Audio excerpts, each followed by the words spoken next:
নমস্কার। আমি আজকে চন্দন কাঠ পিঠে করব। তো তার জন্য আমি গোবিন্দভোগ চাল ভিজিয়ে রেখেছিলাম, এবার সেটাকে আধ ভাঙা করে নেব। পুরো একদম ফাইন পিসবো না, আধ ভাঙা করে নেব। নিয়েছি গুড়, দেখি গুড় কতটা লাগে। দুধ নিয়েছি, দুধ অল্পই লাগবে। ঘি, প্যানের মধ্যে ঘি দিয়েছি। আর একটা নারকেলের হাফ মালা পিষে রেখেছি। মানে আপনারা কোড়ানো দিতে পারেন। আমি এখানে কোড়ানোর ঝামেলা বলে আমি ওটাকে পিস পিস করে কেটে, কারণ এটা এমনিও চালের গুঁড়োটার সাথে গোলা হবে, যার জন্য আমি এক দুবার ঘুরিয়ে নিয়েছি। তো এবার আমি গ্যাসটা জ্বালাবো, আর তার আগে আমি চালটাকে পিষে নেব।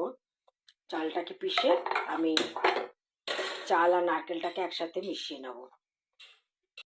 দেখুন চালটা আমার পেশা হয়ে গেছে। আমি আপনাদেরকে দেখাচ্ছি, এই দেখুন দানা দানা দানা দানা রয়েছে, এরকম দানা দানা থাকবে। এবার এই চালের গোলাটা আর নারকেলটা আমি একসাথে মেখে নেব। চালের গোলাটা আর নারকেলটা একসাথে মেখে নিয়েছি। আমার কড়াইতে ঘিও গরম হয়ে গেছে, এবার আমি এটাকে ঢেলে দেবো। চাল গুঁড়ো, নারকেল আর দুধ আমি মিশিয়েছি। দুধ আমি আগে 100 গ্রামের মতো নিয়েছিলাম, এখন আবার 100 গ্রাম আবার ঢাললাম, মনে একটু একটু কম কম লাগছে আমার। আর এটা মিডিয়াম, আগে আমি 1 চামচ ঘি দিয়েছি, পরে নামাবার আগে আমি আবার 1 চামচ ঘি দেবো, কারণ এটা মিডিয়াম আছে, নাড়তে নাড়তে যাতে চালটা সেদ্ধ হয়ে যায়।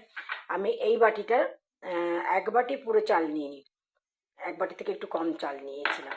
আর কয়েকটা এলাচ নিয়েছি, এই এলাচটাকে আমি গুঁড়ো করে দিয়ে দেবো পরে নামাবার আগে। গুড় মেশানো হয়ে গেছে, এটা মানে চন্দন কাঠের এই পায়েসটাও অনেকটা টেনে এসছে। আমি তারপরে আবার এই চামচটা ভরে ভরে 1 চামচ ঘি দিলাম। আমার গুড় এতটাখানে বেঁচে আছে, গুড় আর লাগবে না। আর এই থালাটার মধ্যে আমি ঘি মাখিয়ে রেখেছি, এই থালাটার মধ্যে আমি ঢালবো, ঢেলে ঠান্ডা হলে পিস পিস করে কাটবো। দেখুন ঘি বেরিয়ে আসছে সাইড দিয়ে, পুরো ঘিটা উপরে, এই দেখুন ঘি বেরিয়ে আসছে। এবার হয়ে গেছে, এটাকে মিডিয়াম আঁচেই করতে হবে, কারণ কি প্রথমত দুধ, দ্বিতীয়ত এটা হচ্ছে চাল। এই দেখুন উঠে যাচ্ছে পুরো, এই যে উঠে যাচ্ছে পুরো। তো এটা আমি এবার নামিয়ে নেবো। এই দেখুন পুরো উঠে যাচ্ছে, এই দেখুন ঘি বেরিয়ে আসছে, দেখেছেন? এই দেখুন ঘিটা বেরিয়ে আসছে। এবার আমি এটাকে নামিয়ে থালার মধ্যে ঢেলে ঠান্ডা করে পিস পিস করে কেটে দেখাবো। থালায় ঢেলে দিয়েছি। এই পিঠেটা করতে কোনো ঝামেলা নাই, শুধু একটাই কষ্ট, হাতটা ব্যথা হয়ে যাবে, কারণ এত নাড়তে হচ্ছে, নিচে লেগে যাওয়ার ভয়ে ভীষণ নাড়তে হয়েছে। যতক্ষণ না ঘিটা বেরিয়ে এসছে ততক্ষণ নামাতে পারবো না। এবার আমি এটাকে ঠান্ডা হোক, পিস পিস করে দেখাবো। মানে হাত এত ব্যথা হচ্ছে, মানে আমার ঠাকুমার ভাষায় ড্যানা ব্যথা হয়ে যাবো। তো ওইটাই অবস্থা, বাকি আর কোনো ঝামেলা নেই। আমি এবার ঠান্ডা হলে পিস পিস করে আপনাদেরকে করে দেখাচ্ছি।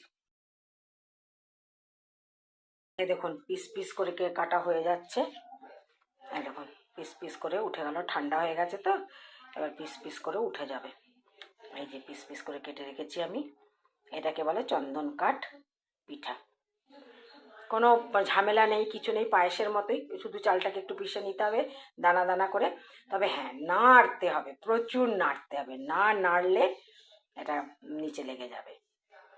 তাহলে আপনাদের ভালো লাগলে এই পিঠাটা বানিয়ে খাবেন, খুব সহজ, খেতেও স্বাদ হয়েছে।